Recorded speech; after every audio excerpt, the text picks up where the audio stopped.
चांदवली कांग्रेस पाळिला 140तम प्रतिष्ठा दिवस। कांग्रेस दलर प्रतिष्ठा दिवस पालन। जातीय कांग्रेस दल पक्षरु 140तम प्रतिष्ठा दिवस चांदवली स्थित कांग्रेस कार्यालय ठारे अनुष्ठित होइछि। कांग्रेस ब्लॉक सभापति बैलोचन पंडा नेतृत्व में बहु कांग्रेस कर्मी उपस्थित रही प्रतिष्ठा दिवस अवसर में दलीय कार्यालय ठारे पताका उत्तोलन करथिले। पर चांदवली गोष्ठी स्वास्थ्य केन्द्र ठारे रोगी मानकु कांग्रेस दल तरफ फल कमल बंटन करा जायतिला।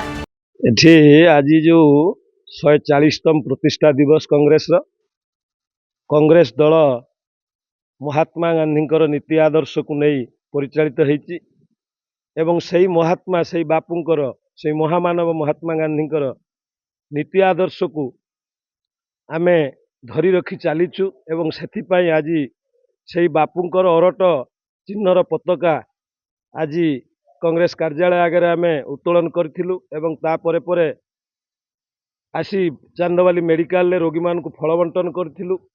मो सह नगर कांग्रेस सभापति सान भाई बद्री एवं युव नेतृत्व राजू युव नेतृत्व नीर एवं अन्यान्य युव नेतृत्व माने सोशल मीडिया सत्य बाबू आम सहित अछंती।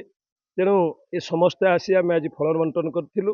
आमर 140तम कांग्रेस प्रतिष्ठा दिवस एथबाई आमर नेता एवं कर्मी समस्ते निज निज एरिया रे कांग्रेस प्रतिष्ठा दिवस पालित करछन्ती। आज आमर चांदवाली ठारे ब्लॉक सभापति एवं मु नगर सभापति एवं आमर जे युव बंधु माने समस्त रही आज प्रतिष्ठा दिवस पालन कले एवं तापर जेहेतु कांग्रेस एक सेवा मनोवृत्ति नहीं दलटा तैयारी होइतिला एवं ये देशटा को सब बेले सेवा दे दे आछि। सेतिपई आज आम मेडिकल ले फल बंटन कलु।